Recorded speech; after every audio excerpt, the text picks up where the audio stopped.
Nomi Prins discusses our current economic situation in the U.S. and her book, Black Tuesday, a historical novel about the 1929 economic crash.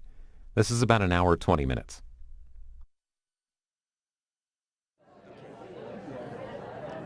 Good evening. I want to welcome everybody to the Strand. I hope you enjoy our new event space, which is located in our rare book floor. As a way of introduction, I'm Nancy Wyden. I'm the owner of the Strand. The Strand was founded by my grandfather in 1927. It's been around for 3 generations of my family.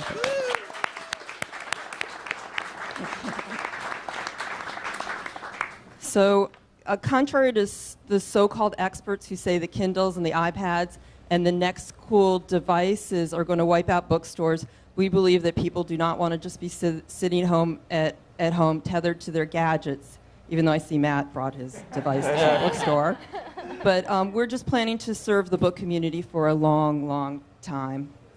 Tonight, I am thrilled to welcome back Nomi Prins for the launch of her first historical novel, Black Tuesday. This is the second time that she's been at the Strand, and she says that she only signs at independent bookstores. Love her for that.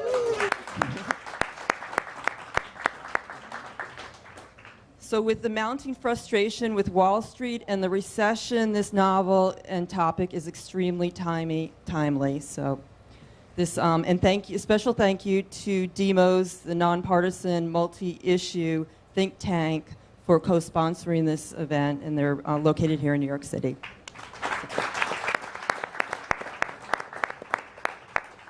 So we have a lively group of panelists here tonight, none of which are afraid of controversy, including Matt Taibbi. Taibbi.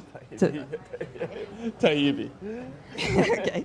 And Rich Benjamin, that's a lot easier, who will talk about the current financial climate. Black Tuesday is a character-driven book that vividly portrays New York on the cusp of the great stock market crash of 1929. It captures the romance and desperation of one of the most fascinating historical times.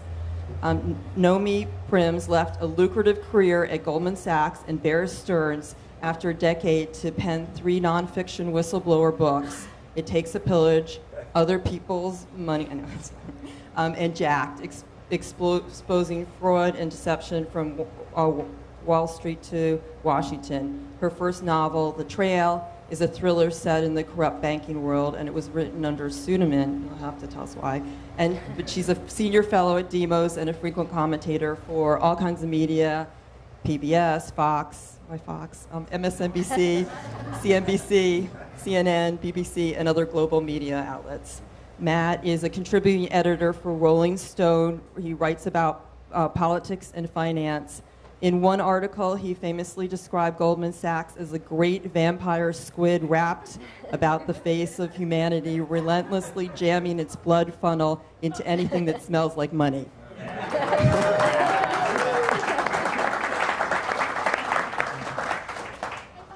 He's authored 5 books, many of which we have here, including the New York Times bestseller, Great Derangement and Griftopia. And he's recently became a contributor for Current TV's Countdown with Keith Olbermann. Rich Benjamin, down at the end, is the author, of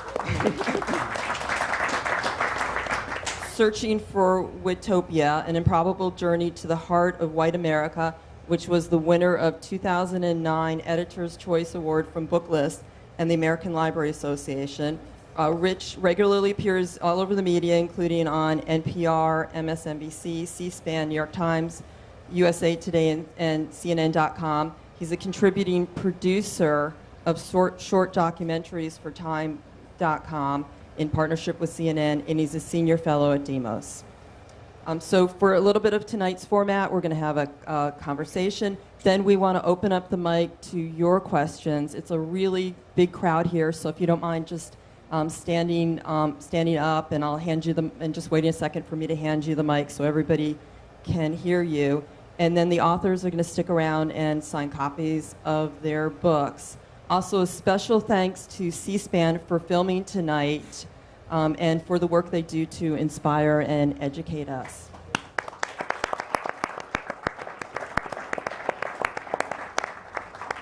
So please join me in welcoming some of America's great contemporary whistleblowers and advocates of financial reform, Nomi Prins and her panelists to the Strand. Thank you all.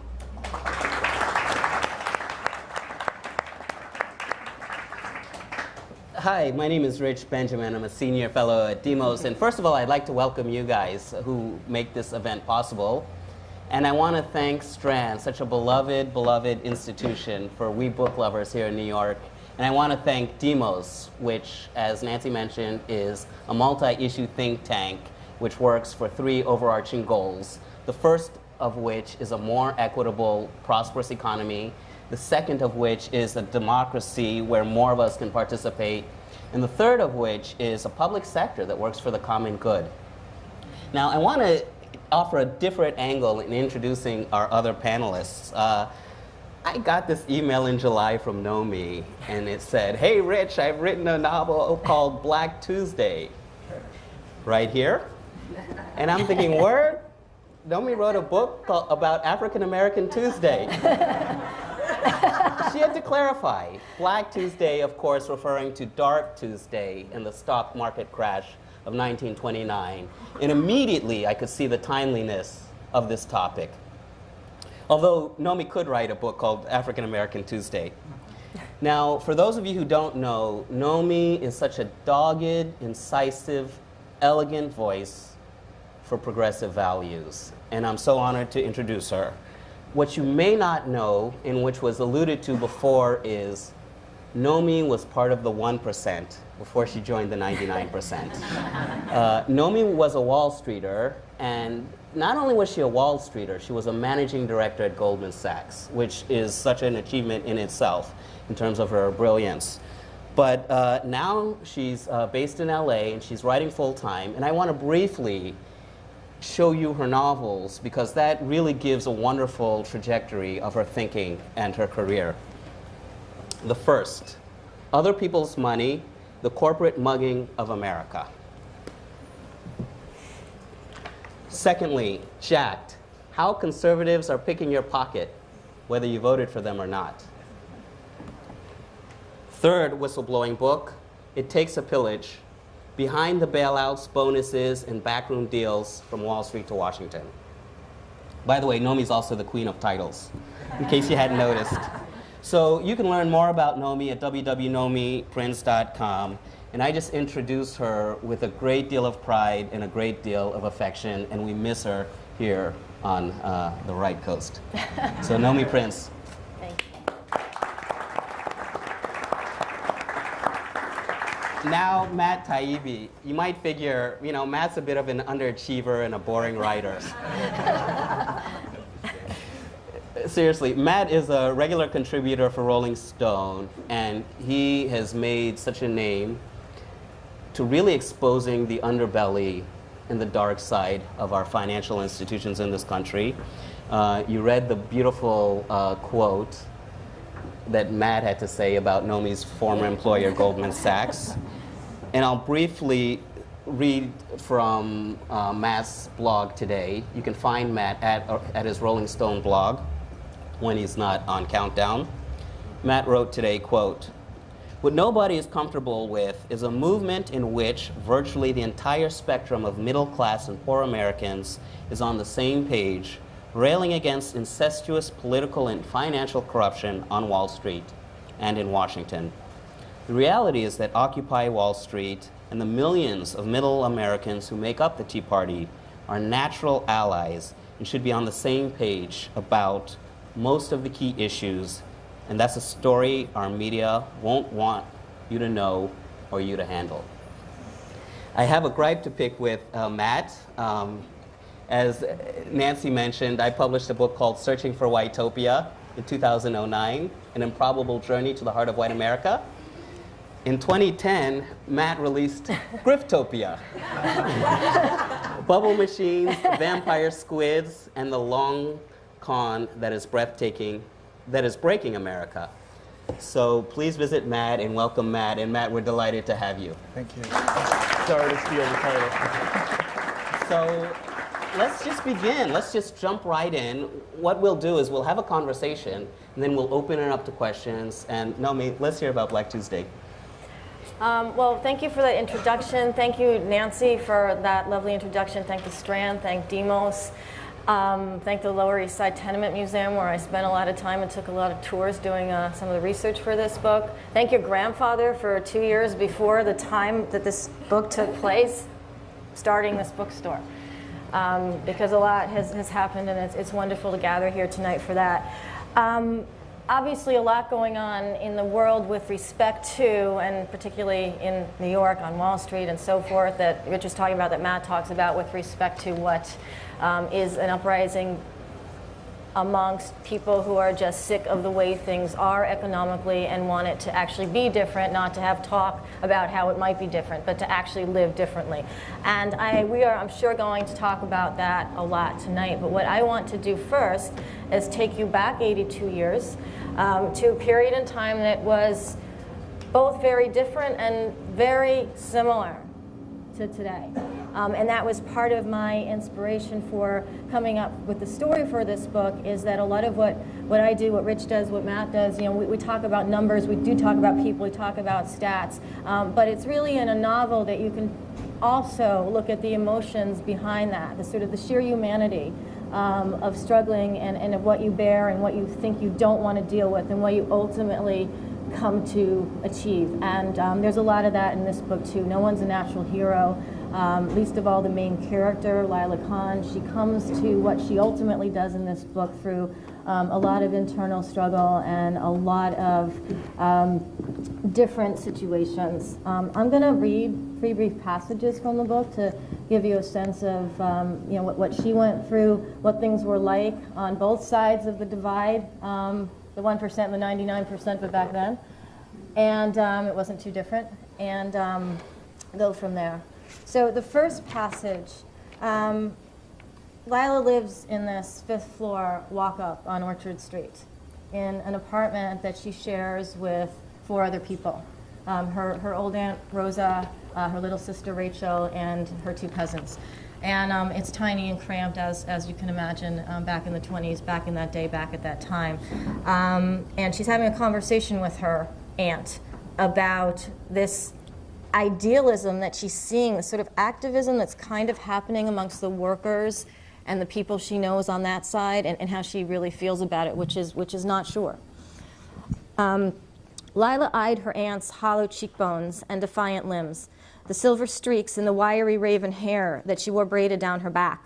She felt her throat constrict. "Listen to me go on," said Rosa with a labored flick of her wrists. "Of course things will be fine. Enough with thesaurus. How are things with you and Nelson?" "Fine," answered Lila. "That's all? Just fine?" "I don't know. I wish he could be happier. He's always going on about how miserable things are, or fighting about something, ever since his brother was shot. I'm afraid he may join the gangs again. I guess I'm tired of it. I'm tired of not being the fighter he thinks I should be." Rosa nodded and swayed her body back and forth. Her eyes closed as they transported her to the internal movie of her past. "He's a good man with a loyal heart. You should try to see where he's coming from." Should. Rosa's words made Lila feel inadequate. She could not help but think of the stranger at the Morning Spot. The Morning Spot's a diner down on Wall Street. Did he have any warmth, any goodness? She knew nothing about him, and yet he had somehow burrowed into her heart. "I know," replied Lila, but that won't make him easier to deal with. "You remember what I told you when you first came here? A young girl of 14 not knowing a word of English," she asked. "I do, Tanta." Lila braced herself for a speech she'd heard many times before. It was her duty to listen diligently, but her heart impelled her to flee. She loved her aunt with all her being, but that love imposed a burden that she wished she could shake. "I told you that in order to succeed in America, you must find your purpose and always help those less fortunate than you." "I know, which is exactly what Nelson strives to do every day. I know. It's just that you and he have such courage, such patience. I wish I did. Instead, I just want to get out of here." Lila stopped herself, but Rosa seemed to understand exactly what she meant. "Sometimes you don't find your cause, Lila," said her aunt with a little smile. "Your cause finds you. There is a little fight buried in all of us." And that's kind of one of the messages in the book, is that, you know, not all of us start out knowing anything about the direction of our life or fights we might have or how we might react in those particular situations. I mean, certainly when I started on Wall Street, I was Lila's age. I was 19. And I had no idea what it was about. And it took me working there many, many years to finally figure it out and ultimately to get out and share it. But you don't know. You don't know the answers, and you don't always do the right thing. And I think that's a part of all of us. And sometimes you come upon the right thing in a really difficult way. One other scene. I'm going to read this one and one more. This is a scene where now Lila is working in this diner on Wall Street, and she goes home every night to this dingy little apartment on the Lower East Side. Not very far away at all, but millions of miles away in terms of the conversations that happen and the money divide and everything else. But she's just discovered a secret about this Wall Street banker who comes to frequent her diner. Lila arrived home to a glorious May evening. Vibrant swaths of magenta, tangerine, and rose striped the blue dusk sky like the swirls around the candy canes at Cohen's Sweet Shop on Rivington Street. The air carried a gentle breeze throughout the Lower East Side. Lila was so gleefully distracted with thoughts of Roderick and the Morgans that she circled her neighborhood several times before reaching her building. Rachel was playing stoop ball with a few of her friends. The brow under her raven ringlets was damp with the sweat of competition. Their building had the tallest stoop in the neighborhood, 7 steps in all, so it was a magnet for kids. Children were laughing and scampering after every stray ball that bounced down the sidewalk. The twins were unofficial neighborhood champs. Jonathan would wind his arm like a Yankee pitcher on opening night. He could go 20 points without missing a catch and finish a game with 100 points. Joshua had stopped playing a few years ago. "Hey, cuz," Jonathan called to Lila mid-pitch, his hair tousled mess, the sleeves of his work shirt rolled up to his elbows. "Your sister's gaining on me. She's out to take my title. It's war." "I bet on Rachel," Lila laughed. "Is that all my talent means to you?" asked Jonathan, grinning. "Sorry, Jonathan, but Rach is no slouch. We all better watch out for her. And would you mind making room for me to pass through the big game?" "Do we have to stop now?" moaned Rachel. "I'm having my best run." "Of course you don't," Rivka answered, arriving breathless at their stoop. She hung on to the iron railing, her ample breasts heaving. "I haven't seen your sister in weeks. We're going to do a little catch-up, so keep beating Jonathan, okay?" "Okay," agreed Rachel, grabbing the ball, not needing the extra encouragement. "Rivka," Lila hugged her friend, "so good to see you, but I'm late for dinner. Rosa will be waiting for me to help with the finishing touches." "Rosa definitely does not need your help in the cooking department," Rivka chuckled. "Now tell me, what's new? Please, my life is one big bore right now. I need to come up with better fish stories for Joshua or move on. It's tragic. How's your crush?" Lila couldn't suppress a wide grin that unleashed her dimples. "See, there's news," exclaimed Rivka. "Tell me." "Okay, but let's go over to Feinberg's Hardware, away from Miss Big Ears over there," she gestured to Rachel. The two walked a few buildings down the block. They strode past Marcus's shoe store and Harold's cigar shop, sniffing wafts of sweet tobacco. They passed another set of kids playing hopscotch and a third playing stickball. Everyone was out tonight. After they sat down on Feinberg's steps, Lila blurted out the latest development. "Are you kidding me?" Rivka's emerald eyes nearly bulged out of their sockets. "He's a Morgan, flesh and blood of the richest man in the world, and he talks to you?" And that was part of what was going on at the time. There was a cynicism amongst a very small group of people about what went down on Wall Street, because it was very secretive. There were bankers down there. There was money made down there. There was a stock market everybody was talking about, but it was still pretty secretive, and it still is today. But it was even more so then, and yet there was this adoration of it. Like, it must be so amazing. You know, those guys making this money, what are they doing? What crazy things are going on down there? And until the market really crashed and things got really bad, there wasn't this notion of a connection between those things that went down there and how it was impacting a stoop ball game on the steps on Orchard Street. And just as a background to that, one of the women that I had interviewed, and I talked to a lot of people about their experiences during the Great Depression, was kind of a little bit Rachel, who was the little sister of Lila, the main character. And she used to tell me that, you know, they didn't have a lot of money, so they would have a ball, and this ball would be basically everybody's game, and it was stoop ball. And you'd find the stairs, and you'd basically throw the ball, catch it, and there'd be like these tournaments going on the streets. You know, you'd find a stick, you'd play stick ball. Whereas uptown on Park Avenue and so forth, you had all of the latest toys, the latest fashions, the latest everything, and it was a tremendous, tremendous difference, as again it is today, even more pronounced back then. But obviously there's a cost that comes with that difference on our economy, on people back then. And the bankers that ultimately perpetuate some of what happens don't always know what they're doing, and some do, and herein lies the problem. Her crush is a Morgan partner. In real life, there were 40 partners at Morgan Bank. He was the 41st in my book, but has a lot of the elements of the others. So this last scene I'm going to read will probably take you into today a little bit, but it was the afternoon, for real, of 1929, October, Tuesday, 1929, the 29th. And Roderick, the Morgan partner, had to go into the secret meeting at the New York Stock Exchange. Right now, if you imagine the triangle down on Wall Street, there's the stock exchange, there's the old Morgan Bank, which was the first big Morgan Bank, and then there's Federal Hall. It's kind of a triangle. Obviously, it was the same then. And for real, in the middle of this day, when the market was going crazy and crashing, there was a notice given to the Morgan Bank that there was going to be a secret meeting held at the New York Stock Exchange to talk about what to do. Bankers had several days before that, on Black Thursday, pooled lots of their money together and thought they could save the markets. And they did for a little bit, and the media said that was all great, and then they all plummeted again. And so now they're several days later, and they know that everything they've basically created and lied about is going to come crumbling down. So there's a secret meeting at the New York Stock Exchange to decide what to do. And it was told to people that were coming over from Morgan not to let anybody basically see them come over, because that would incite a riot. You know, imagine there's all these people down in the exchange, everybody's angry, and the actual, this was only reported much later, it wasn't reported at the time.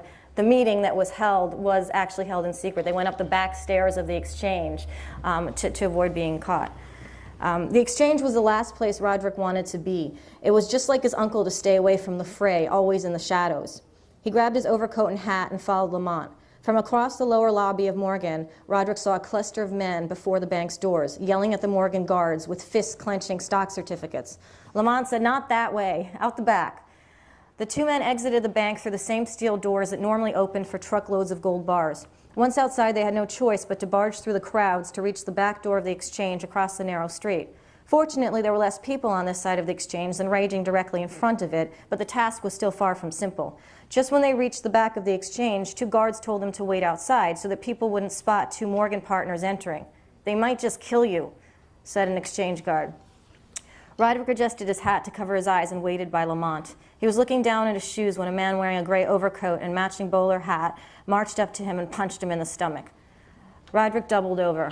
"May you rot in hell," said the man, before he spit in Roderick's face and ran off. On that happy note, there was obviously a lot of visceral anger back then. We see that anger today. But when I started writing this book, it was the story, the notion of this young girl who really didn't know anything about any of this.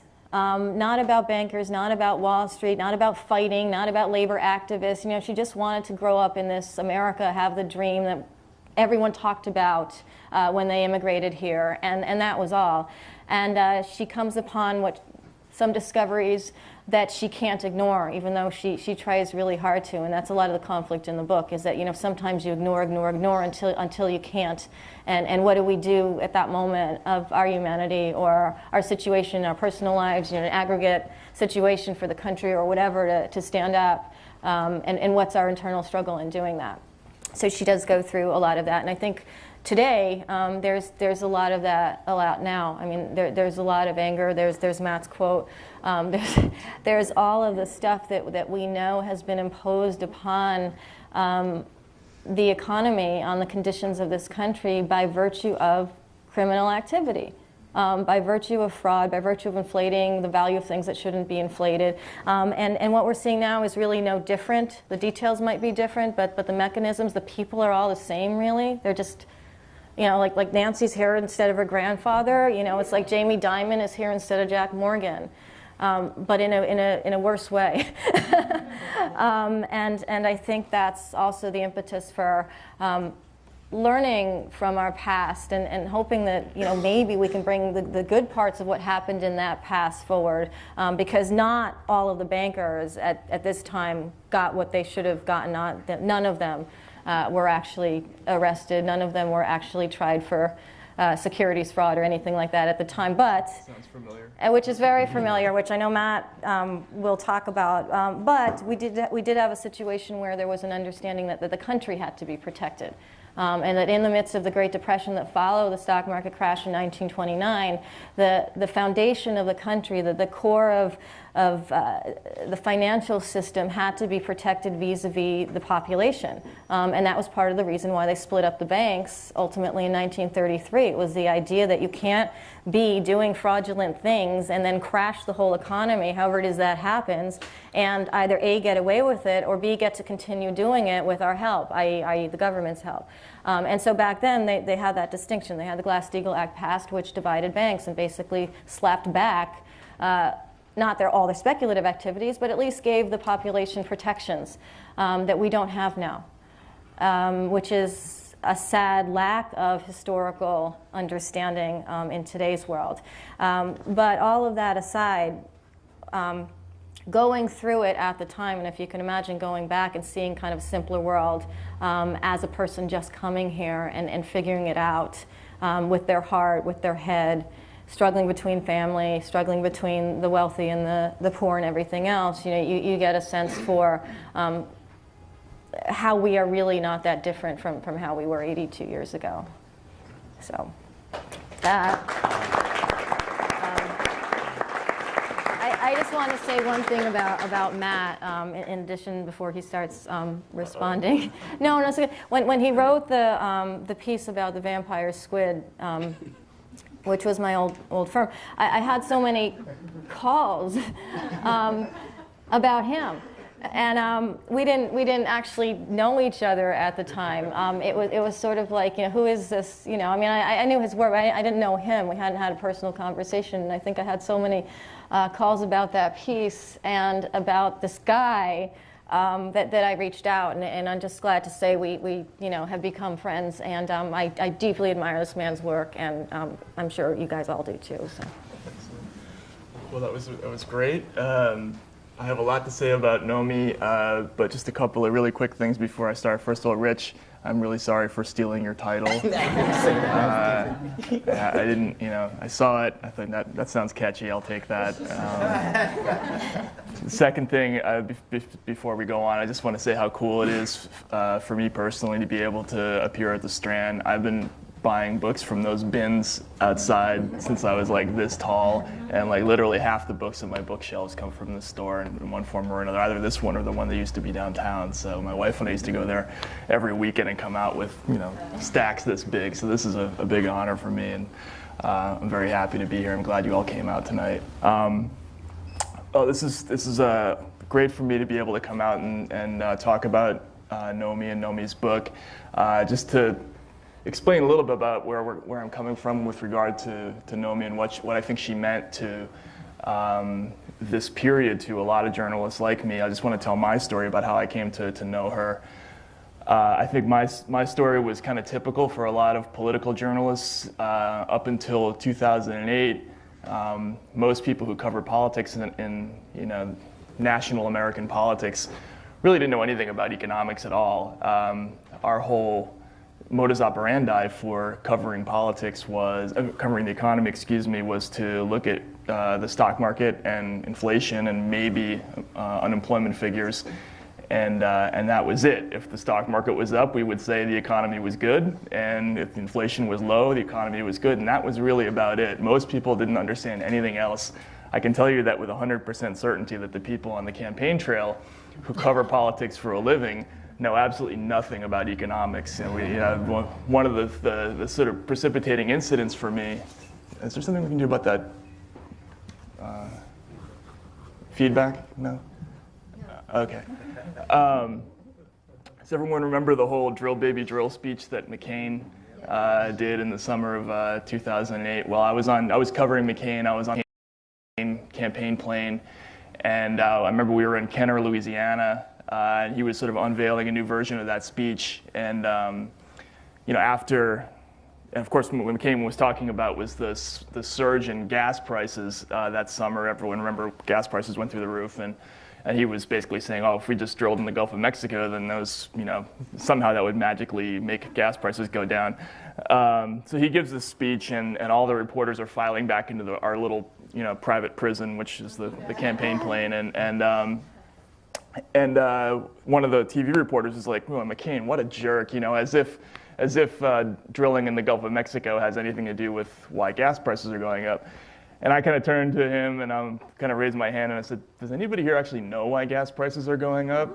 And it was like the cartoons, where the crickets come in, like literally nobody knew. And I kind of turned to another reporter who was sitting next to me, and I'm like, doesn't that make us all frauds? And he's like, dude, you're just figuring that out now, So there was that, So then the crash happens, a couple of months later, and suddenly this whole army of ignoramuses who don't know anything about the economy are suddenly given these assignments like, go figure out what just happened, and then tell everybody else about it like you're an expert.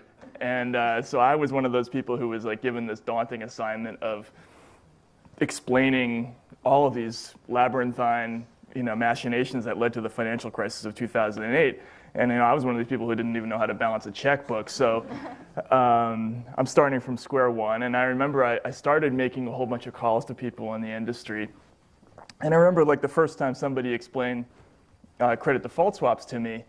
And they were saying, oh, two financial institutions are basically they sign a contract with each other, and if X person defaults on his loan, then this bank gets the full value of the loan. But if he doesn't default on it, then this person continues paying that party a regular payment every month. And I'm sitting here listening to this and that sounds just like gambling.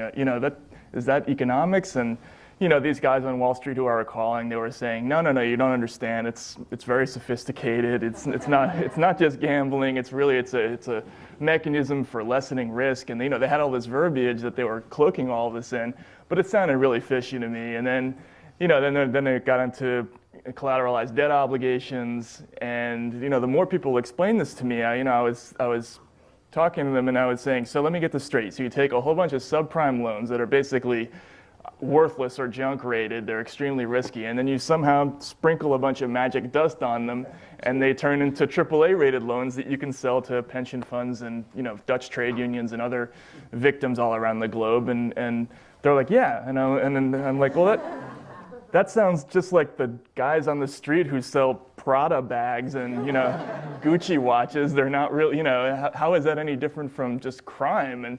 And they're like, no, you don't understand. It's economics. It's a risk management tool. It creates liquidity. That's the phrase they always use. It creates liquidity. So your instinct is to run with a headline that just says craziest shit imaginable. Like this can't possibly be happening. But I think like a lot of reporters, I was hesitant because most of us had never met any people from that world. None of us had any actual access to people like Lloyd Blankfein or Jamie Dimon. We didn't get to talk to them. I mean, even presidential candidates, most of us have gotten to sit down and talk to these people, but we don't have access to the captains of finance, and at least political reporters don't. And so we didn't really know how it worked, and so a lot of us were really hesitant to make judgments about it. And then you add to the fact that the entire financial press was treating what happened as just sort of a grotesque accident and, a 1,000-year flood. This is just, economics. These things happen. It wasn't crime. It wasn't fraud. It was just a whole bunch of people who made some bad judgments about the market.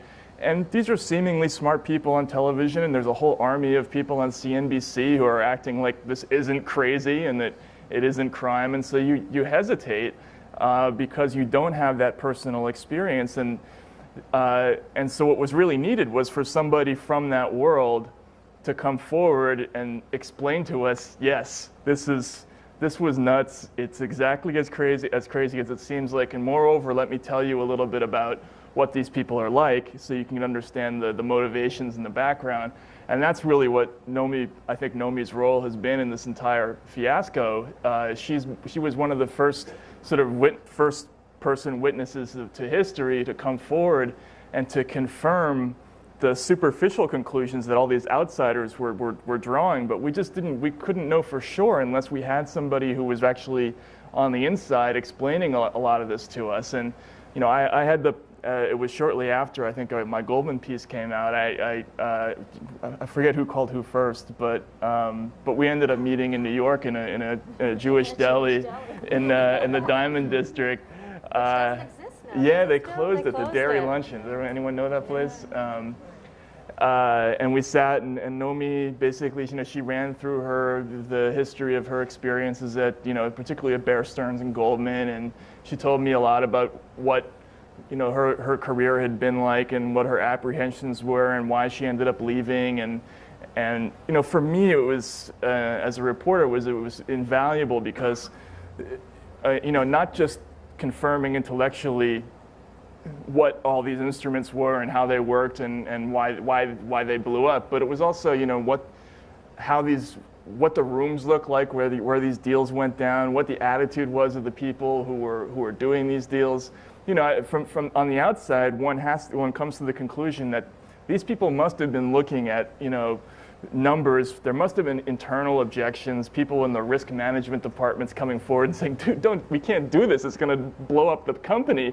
And there must have been people who said, forget about that, we'll worry about that later. And it wasn't until I met Nomi that I realized that I had somebody to tell me, yes, firsthand, yes, this did happen, yes, these people were routinely ignored, and that's why a lot of these disasters happened. So all of this, there weren't a whole lot of people from this world who came forward to tell us what it was like on the inside, and so she's really an invaluable resource in that regard. And I think what she's able to do with Black Tuesday, there are a lot of things that we can't imagine except in the realm of fiction because they couldn't possibly happen in reality. Like, for instance, we're never going to have a fraud trial of a Jamie Dimon or a Lloyd Blankfein in this country. It's just these people are not going to be dragged into court and forced to answer for their crimes.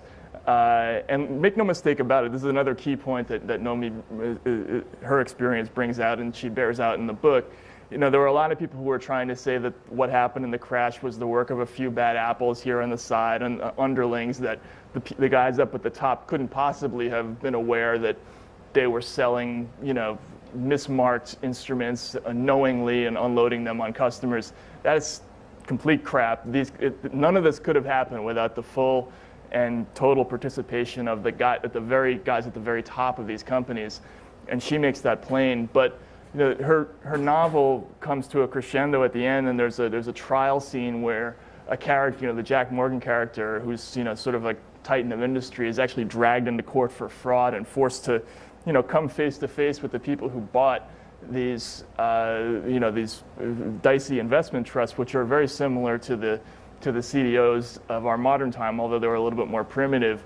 And that's exactly what we're not going to see now. Has everyone heard about this foreclosure deal that the AGs are cooking up now, the state attorneys general? That's going to be sort of a unified settlement that's going to give the banks immunity from all kinds of legal liability. Well, it's precisely because of that deal that we're not going to have gigantic class action lawsuits of defrauded investors who are going to drag these guys into court and prove that they all committed fraud, that they knowingly disguised the crappiness of these loans as they were selling them as AAA rated securities around the world. We're never going to get that scene inside a courtroom. We're never going to see that evidence dragged out. It's been years now. Nobody has gone to jail for any of this stuff, and it's just not going to happen unless more pressure is brought to bear from these people downtown. We're just never going to see that scene, except in Nomi's book, and it's a great place to come face to face with what the evidence would be if we were actually able to see it. And so I think it's an invaluable opportunity for all of us, and the novel is a really cool thing, and I think everybody should read it. So, all right, so who's going to talk?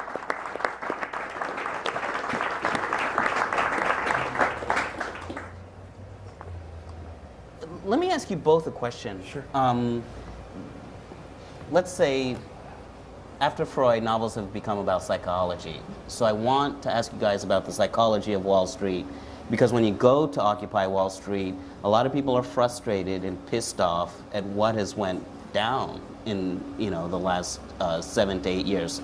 So the question is, tell us, Nomi, about the villain in your character. In Mad Taibbi, someone has said in order to work at the highest levels of Wall Street, you have to be a sociopath. I mean, that's a direct quote. What is your understanding of people's motives and people's psychology over the last 5 years and what's gone on? So in the novelistic sense and in the real life sense. You want to go first? Yeah, I mean, basically, I think I said they're sociopaths, but because there has to be a clear separation of how you act and who you think you are at those top levels, and not because they're CEOs, not because you're running the Morgan Bank, but because of everything that made you able to take that position. And I continue, I continue to think about this just in the more psychological, emotional sense. Are you a sociopath first, and that's how you get to that position? Like, is it a latent quality? No, I mean, and when you get there, it sort of flushes out.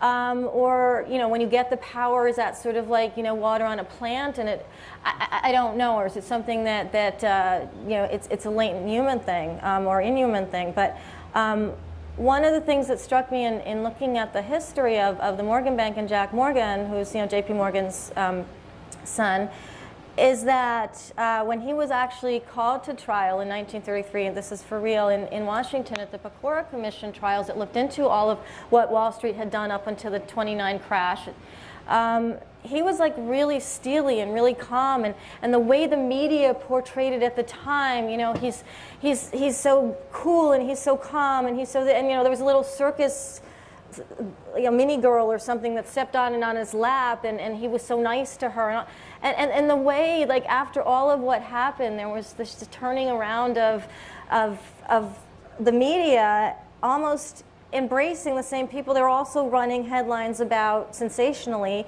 the Pecora trials. So it was just always this weird sort of dichotomy of, they're up there and so forth. And what I did in the novel, and I don't want to give away the scene because it's not, things happen, there are twists and stuff, but the Jack Morgan character really is based on Jack Morgan.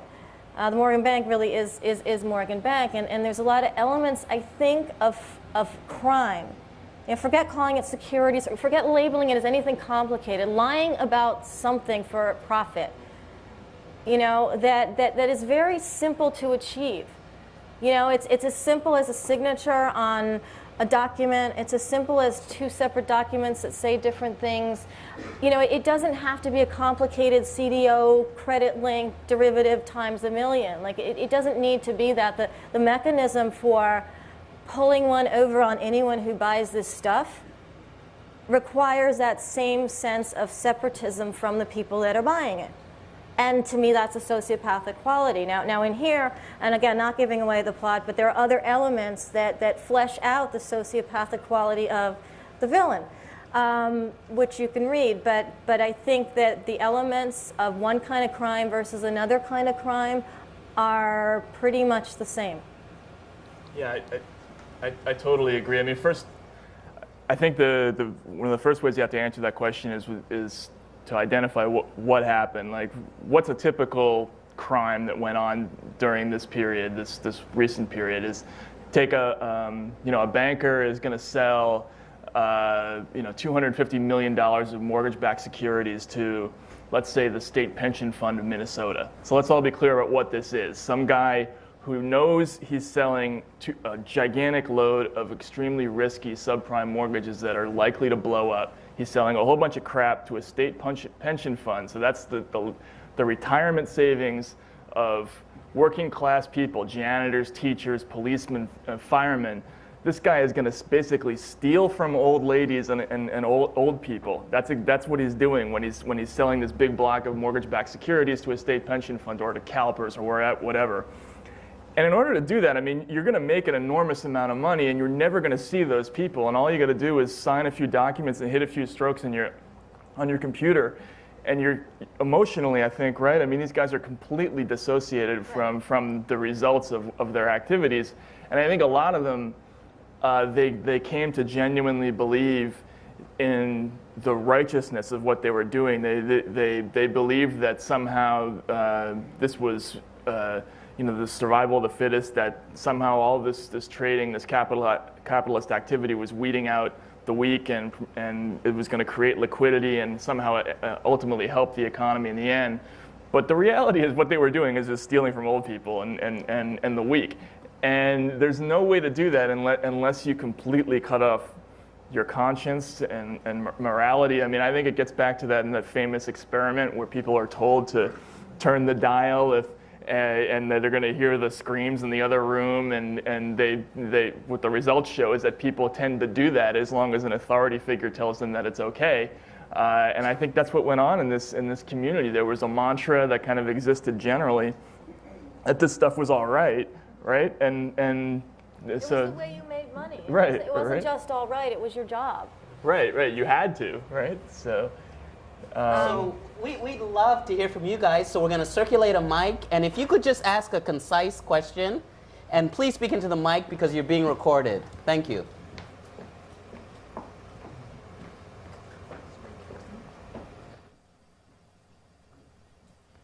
Hi. Well, this is a really awesome honor, so thank you for doing this.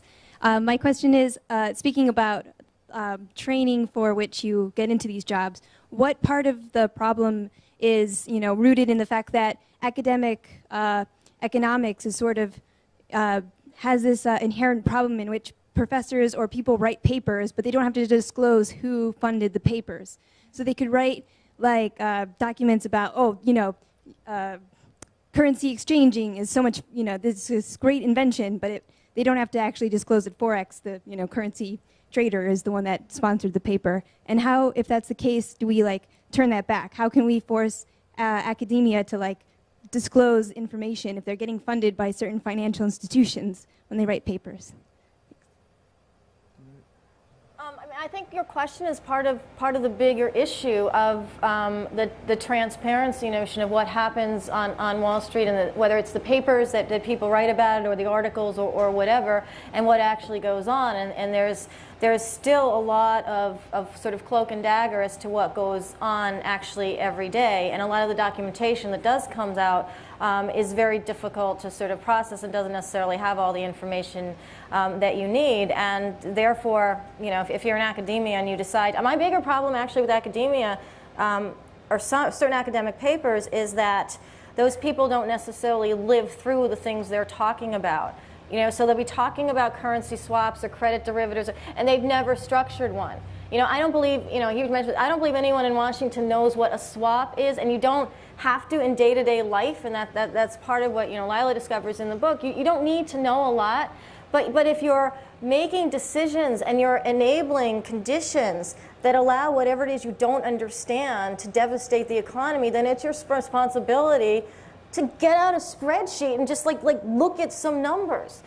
Or find a person or do anything that gives you some understanding and at least have a basis for what you're deciding upon, which does not exist in any of the people I've spoken with in Washington. Yeah. I mean, just quickly, the only thing I'll add to that is that it's not just at the university level. I think there's been a lot written, and there was an inside job about how the banks are sponsoring academics, and they're behind a lot of those research papers. But there's a tremendous movement afoot for all the banks that are getting heavily involved in sponsoring secondary education, even elementary school education. If you go into communities all across the country, there are a lot of these deals where a bank will come to a community that's struggling financially, and they'll say, here's $5 million for your school system, but in return we want you to dissolve your teachers union, or we want this or that. And it's kind of like the IMF World Bank structural adjustment method, where we give you a whole bunch of money, and in return we want your ideological cooperation on this X, Y, and Z. Or your soul. Right, exactly, and they're very, very keen on doing that, and I think it shows how far-reaching their vision is about society. They don't have any immediate benefit to doing that, and they're spending a lot of money on it, and that tells you that they have a very, very broad vision for how they want to impact the world. And keep the information out. Right. Oh, Keep it, yeah. Yeah. Oh, hi. Oh, sorry. You two are heroes, so thank you very much. And this is sort of to both of you. Do you think we can stop them at the New Hampshire primary before they turn this country into kind of Mad Max nightmare world? Yeah, I think, one of the things that Occupy Wall Street is really bringing out is that there aren't any obvious electoral solutions to a lot of this. I mean, I think we've kind of gone the route of trying to fix this at the ballot box because, the Democratic Party, the Republican Party, if you look historically, the Democrats actually have probably dirtier hands in terms of deregulating this mess than the Republicans do. And if you look at what happened in Dodd-Frank, the negotiations last year, that was a fiasco as well. There are a lot of well-meaning people in Washington. There were 33 votes to start breaking up the banks and the Brown-Kaufman bill amendment, but it's not quite enough. I don't think there's any. I mean, do you think there's a solution out there? No, at the presidential level. Well, at the presidential level, definitely. I mean, the fact that President Obama has Tim Geithner as the Treasury Secretary, right there is it's a rubber stamp to the idea of subsidizing, bailing out, whatever term you use for it, the way Wall Street acts and the way Wall Street will continue to act. It's a big rubber stamp status quo. Let's not touch anything because the Treasury Secretary is not about to turn around and say, oops, I made a mistake. I shouldn't have really backed Bank of America just because they bought all this crap from Countrywide and Merrill Lynch, which, by the way, I said they could do. Between my role at the New York Fed and Ben Bernanke at the role of the Fed head, they're not going to turn around and ever admit a mistake, which by the way is part of the whole sociopathicness. There's the culpability at the most powerful level. Where you keep, say, banks big, you keep them structurally as they are. You agree to large mergers that shouldn't ever happen because they are very unstable for the rest of the economy. Those people have no incentive, interest, ability to consider anything they've done a mistake. I mean, look at what happened, right? You had this mess that was because of concentration of capital, and what was their solution to it? You concentrate more. They concentrated it more. They took the residue from all these banks and they jammed them together and made them even more dangerous. So. And today, actually, they're re-rubber stamping that. Bank of America, my favorite negative bank, is today. I changed, but is taking a lot of the stuff that was toxic from Merrill Lynch, which was something they purchased in the wake of the financial crisis component of 2008, and they're basically putting it on their deposit side. So because banks are not just big but complex, they can be like, all this stuff over here that we don't understand, it's going to lose money, we're just going to mix it up with deposits, and that way you really have to back us in case all of that fails. In case you didn't do that enough the first time. Like, we're doing it today, like today, this the Fed is approving this. So it's not only that we've learned nothing, we continue to, we're going backwards right now, I think. Right, and then both parties have an equal hand in that. Both parties. Quick comment, when people with the protests are accused of being conspiracy theorists, I wish the screen read, this is what they mean. Thanks. Yeah. Well, yeah, I actually, that just dovetails pretty well. I was going to ask just about stuff that financial services companies are doing now. Like there seems to be all this volatility in the market. Like there's this weird thing that Goldman tried to do with Facebook. There seems to be some kind of tech bubble emerging, and there appear to be investment banks shorting entire countries in Europe. Unless I misunderstand that, it's very disturbing to me that you would bet on the destruction of Italy. That's I wouldn't want to win that bet, but I don't know if you have any views about that. Yeah, Go on. I mean, that stuff is such a classic example of what modern Wall Street is all about. It's like, take the example of Greece, right? Like, Goldman goes into Greece and they sell this country a gigantic raft of interest rate swaps to basically, what do interest rate swaps do? You have a country that has a whole bunch of debt. they can't afford to pay it right now, and it's just really just a mechanism to push the debt into the future so that the current spate of politicians doesn't have to deal with it, and the future generation of politicians has a big bomb that's going to go off in their face. So it's basically this symbiotic deal between Wall Street and the sitting politicians. It's like, we'll lend you a bunch of money now so that future politicians can give us a big bribe later. Well, of course, Goldman does this deal, right, which is going to enormously destabilize Greece. It makes their long-term outlook extremely negative. And what do they do right away? They set up a mechanism to short Greece. Because they themselves have sold them this stuff that is going to blow up. And that's an exact repeat of what happened in the mortgage industry, where they were selling this stuff, then they turned right around and bet against it. And then when they broke their bookies doing that and couldn't get their bets paid off, they made us pay it off through the bailouts. And that's exactly what's going on with this Euro bailout right now. They're going to get somebody else to pay off those bets. And actually, again, in terms of history repeating itself, that day I was telling you about Black Thursday, 6 big bankers got into a room and they decided to pool up the market. They put in their own money. It wasn't federal money, but still put in. One of those was the head of what was Chase at the time. Now it's JP Morgan Chase. So it was a Morgan Bank, there was Chase. They've gotten together. He was in this room and he's like, I'll pledge this. It's, our stock is going to be worth it. We're going to put it in the market. All these, little people are going to buy stuff. Everything is going to be great. And meanwhile, he set up like 5 companies in like Canada run by, the names of his relatives, and he's shorting the stock, right? This guy's name's Al Wiggins. He's shorting the stock. He's in the room. They call the New York Times right after that. Wall Street, bankers saved the day, blah, blah, blah. The real headlines all over the place. And he's off shorting the stock. And a year later, when the depression starts to really take hold, he's in Europe trying to figure out how to basically get money out of the European side of the crash, right? So it's exactly the same. It's make money where you can. When it falls apart, like move on. I mean, that's kind of the motives. And again, it's not complicated. And I think one of the good things that's coming out of the Occupy Wall Street movement is that it's showing you don't have to know every single mechanic of every single detail of how this happens. You just have to know that the impact, that the ultimate result is bad, and that there is a connection. And I think that I show it in here through Lila, just understanding that at a base level. Like, what happens if one person makes one bad decision on one bad deal, and how that not just escalates in financial world and in economy, but how that escalates in people's real lives every day at home, in their family, in terms of mortality. And so there's so many connections.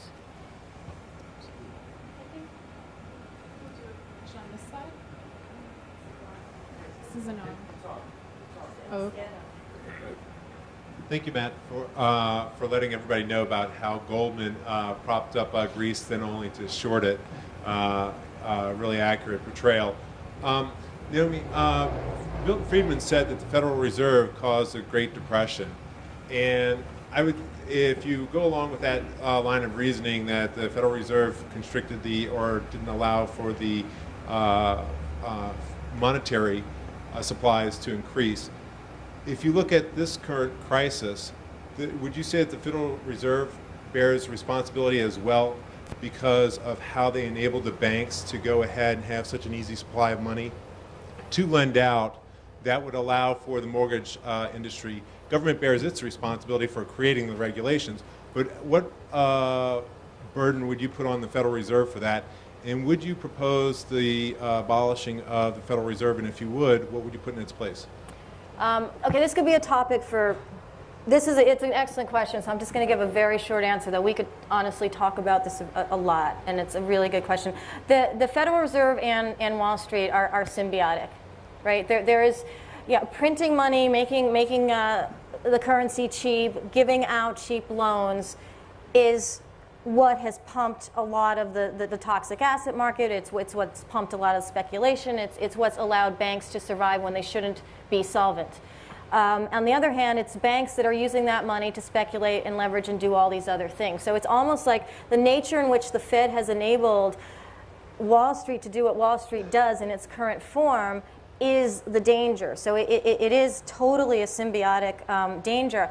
Back in the Great Depression. And I take issue with Ben Bernanke's whole "I'm a Great Depression scholar" thing. I mean, I know, no, I mean, I know he's written a lot of papers and he's spent a lot of time, and that's fine. But again, to go back to a personal situation, one of the bankers sitting in that room, not the guy who was shorting a stock, another one, was also had a first class A seat at the New York Fed at the time. So the head of what was then Citigroup, City National, Charles Mitchell, was also sitting at the New York Fed. He actually, and this doesn't come up in Ben Bernanke's papers, he was actually trying to get the Fed to keep rates low into the crash of 1929, to keep money cheap and keep the speculation going, because his bank was going to be screwed if rates went up when he couldn't handle that. And he had a lot of stock in his bank and didn't want that to happen. So he basically increased the bubble that became the crash personally. I mean, other people, but you know, he had a personal impact. And right now we have Jamie Dimon, who's the head of JP Morgan Chase, who's sitting at the same seat, the same spot at the New York Fed, able to have the conversations, you know, with Tim Geithner, who was there, you know, to talk about we need rates low now, we need cheap loans now. You know, if we don't, the economy is going to get worse, or whatever conversations are happening. I need $30 billion in guarantees to buy for Bear Stearns. Right. And I'll just keep that forever, by the way. Let's never talk about the fact that I only own Bear Stearns because the Fed, i.e. us, are, you know, financing it. And the Treasury Department's all okay with that. So it's not, the fact that the Fed can both regulate banks, is allowed to tell them how to behave or not behave, to merge or not to merge, which they never say not, they always say to, and print money when they screw up, is a completely, you know, bad economic policy. It's morally hazardous, and all of those things. So having the Fed be in control of regulating the banking system when it also is allowed to save it when it screws up is just not good for the rest of the economy. Let me just add one really quick thing about to that. I mean, one of the criticisms that people like Nomi and I got when we talked about all this stuff as well, you know, you shouldn't criticize people at Goldman and JP Morgan, because these guys are really smart. They earn their money because they're the smartest guys in the world, and they deserve to get all that money that they earn because they're just so smart. If you're borrowing money, billions of dollars from the Fed at 0%, and then you're going out and lending it at 5% to the rest of us, or 25% in a credit card, or 29%, or 29%, and that's how you're making your money. What kind of, does it take a genius to do that? Right. I mean, God, I mean, a 3-year-old could make $1 billion if you have that kind of setup. It's criminal what these guys, the Fed is basically a gigantic ATM machine that all these banks get to use. They get free money, and then they lend it all out to us at market rates, and that's their business. That's how they all, that the Washington called this recapitalizing the banks after the crash. And that's all it is free money, go get yourselves well, and then charge us the market rate. And there's a reason why there's not a lot of money that comes back out. There's a reason why it's hard to negotiate a mortgage, or to renegotiate a student loan, or to get a small business loan, because they wouldn't want to do that if they can basically be getting money for free and using it in any capacity. There's no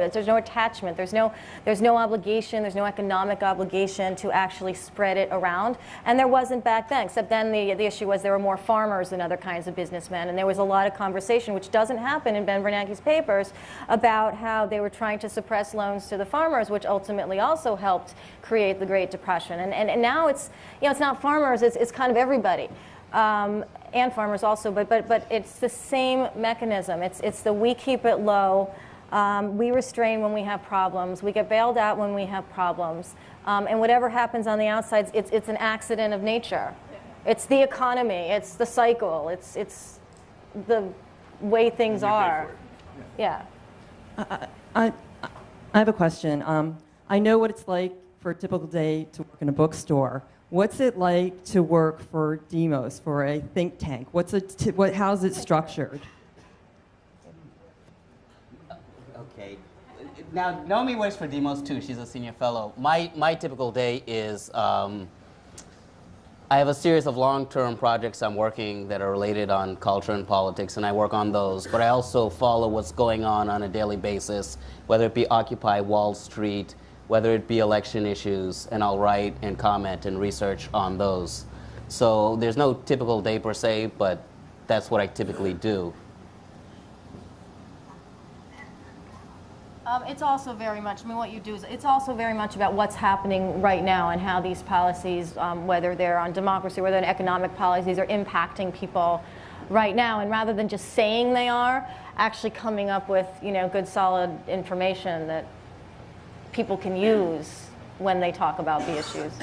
This has been an absolutely incredible evening. Thank you all very, very much. My question gets back to something Matt said, that we'd never see these individuals prosecuted, and I hear that. But Eric Schneiderman and Beau Biden, and there is a group of people who are trying to defend the bondholders and to make sure that doesn't happen. Given everything that's going on with Occupy Wall Street, where Americans are becoming interested and informed, thanks to you, and I hope we see an awful lot more of you all on TV and everywhere. What can we be doing? And how can we institute some sort of change to see these people prosecuted and also to have a better future all the way around? That's a good question. I mean, the obvious answer is write letters, protest, all of these things. I think politicians are rapidly becoming aware that if they sweep this whole foreclosure thing under the rug, that they're playing with fire. I mean, there's 4 million people already out in the streets because they lost their homes, and that's just lighting a fuse. If they decide not to take anybody to jail for all that stuff, and also give them immunity from civil liability, I think they're making a huge mistake. And politicians, we saw the Attorney General in California has already doubled back. I think they're very, very sensitive to public pressure right now. Obviously, we have a good one here in New York who's already not going to jump on board with that. But if you're from another state, I think they're listening. So, letters show public support. I think all that stuff is. I think the Attorney General route actually is. I mean, even though they're not at that level, the Senate or the in Washington per se, I think the collective pressure that they can exude if they hear what's going on and they're doing their jobs. Prosecuting at the foreclosure fraud level, and also taking that all the way up to the CEO level, because that fraud is something that remains in every single asset that is created all the way up the line, from the one home and the one mortgage that might have been fraudulently created to the mega CDO wrapped synthetic, whatever thing that's on the other side of that. The fraud continues. It doesn't stop because it's passed to the next level. But I think that I used to say the same thing. Write your congressman, write and there is something to be said for that. I think the Occupy Wall Street movement is a visible movement. So help to that actually is a representative movement of everybody is useful, and also the Attorney General route I've been finding more and more. Is a good accessible route as well. Yeah, just really quick on that, one of the narratives that people are the banks are trying to push about the foreclosure thing is that this is all about paperwork. This is, we didn't transfer the deeds properly. That's all this thing is about. That's not what it's all about. This is a massive systematic cover-up where what we're talking about is a gigantic industry-wide effort at selling crap as Chanel No. 5 to investors all around. And if I think a couple of AGs like Schneiderman they're on the scent. They recognize that there is a lot of political hay to be made. I mean, if you go down that route with investigating securitization, that whole aspect of all of this, they could be making cases till the next century, basically. And I think a lot of smart attorneys general are realizing that's where the money is, and a little push and they'll go there. There have been some prosecutions, but they're odd. If a CEO or a member of a board of directors has a fiduciary responsibility to his shareholders, he'll always tell you that.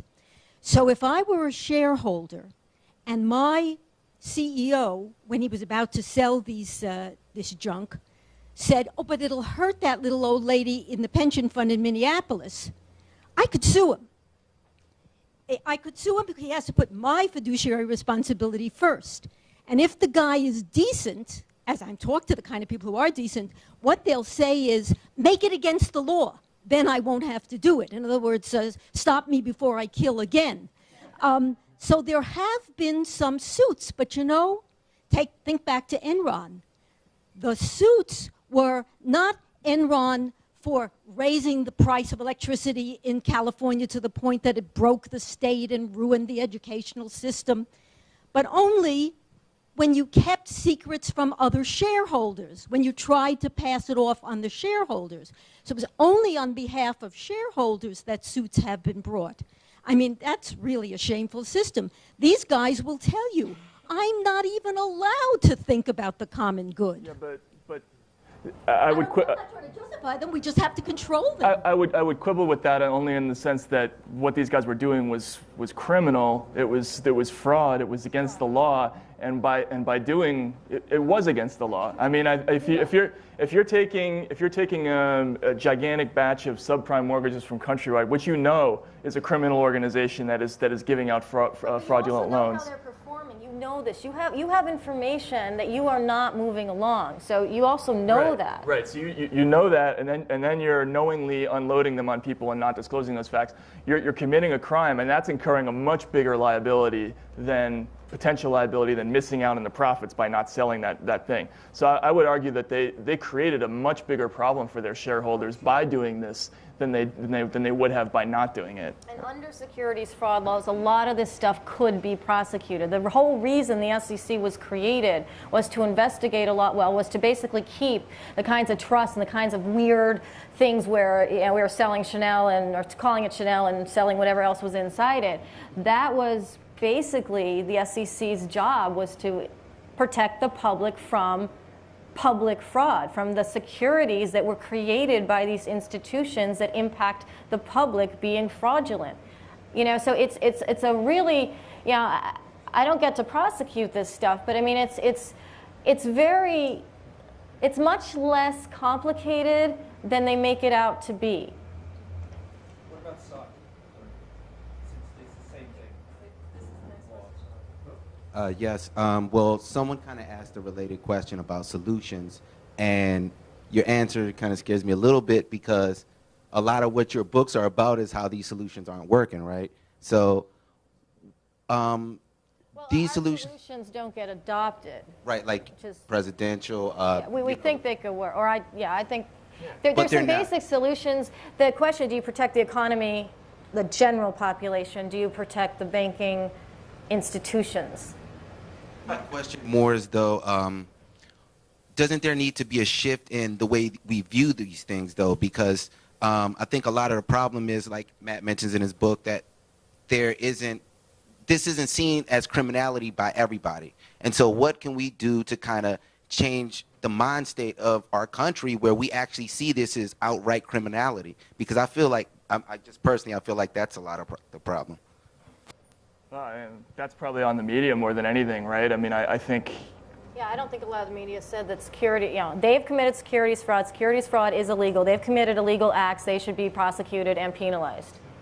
Yeah, we don't see a lot of that. But, as regards solutions, I think like there's going to be a huge debate down the road about things that need to be done, and the right is going to have its traditional solution of deregulation, and the other side is going to say let's have more regulation. But I think even before we get there, there's a lot of really obvious steps when we have to end this sort of unhealthy plutocratic symbiotic relationship between government and Wall Street that neither side agrees on. I don't think anybody on the right or the left agrees that our tax dollars should be going to pay Lloyd Blankfein's bonus, right? I mean, I don't think nobody agrees to that. Nobody believes that Stevie Cohen or George Soros or John Paulson should be paying half the tax rate of a fireman or a teacher. I think that's something that everybody can agree upon. So there are a lot of things, break up the banks, a lot of things that are obvious solutions, and then there's the more complicated policy discussion down the road. Yeah, one of the reasons I wrote a novel instead of a nonfiction this time around was because you sometimes have to take a break from like yelling about the solutions for like almost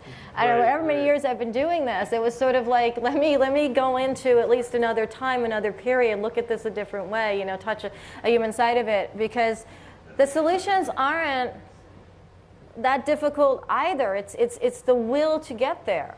Right. There's so much money. That's the will problem. Hello. Hi. My name is George. I've been down to Occupy Wall Street a number of times, and my contribution is in a pictorial. I'd like to hand it to you. it made Meet the Press in their first 15 seconds of last 2 Sundays ago. I hung that. That's a skeleton holding a placard saying, "Throw me some crumbs," and I think it's how the 99% certainly feel. It's been very well photographed. My question, though, I'm trying to get the group down there to focus on what I think are the 2 most important overarching initiatives, which Dylan Radigan seems to have one covered, and that's campaign finance reform. But I think that's going to be a really difficult thing to do. A constitutional amendment, it's got to be carefully written with tricky parameters, and the worst part is that we need both of our illustrious politicians to vote on it. And now, since the debt ceiling crisis, when they played political chicken with each other, we don't seem to have any confidence in either one of them. So my question to you, if it's a question sort of, is do you think that campaign finance reform is one of the best ways to go about fixing what's wrong with our government, or do we also need to actually change our voting system from single vote into something like score voting to level the playing field so that third and fourth party candidates will have an equal chance to win this, and we'll be able to actually vote instead of being forced to feel that we have to vote for the Democrat or the Republican. We'll be able to actually vote for anybody that we want to and everybody that we want to, and pick the guys who are the more generally preferred moderate centrists when they're not even on the ballot now. So that's sort of a question. Well, Thank you. I think just a real simple answer to that. Yeah, if we get money out of politics, that leaves real issues and real solutions and real activities in politics. And so, the campaign finance reform, the fact that we went again, this is another thing in the last few years, we go in the opposite direction of what makes sense to be more palatable for the general population. And the Supreme Court decision regarding campaign finance reform is just another example of a recent happening of that. So if the people that run are require the money that comes in from whether it's corporate sponsorship or Wall Street, and President Obama this year, his second largest group contributor is the financial industry. So if they're keeping your job, you're gonna sort of do what you need to do to stay in power, and so that definitely should be disconnected. So how do you build a path? Just really quickly on that. Sorry, go ahead. No, go ahead. From my own personal experience from covering the Dodd-Frank bill, when I was down in the Senate at that time, really interesting statistic, the financial services industry had 2,000 lobbyists in the halls of Congress during that bill. The other side, which was like Americans for Financial Reform, had 60 volunteer lobbyists. And I remember very distinctly being in one senator's office, actually it was one of our senators, and not having room to stand in the waiting room because there were so many industry lobbyists in the waiting room.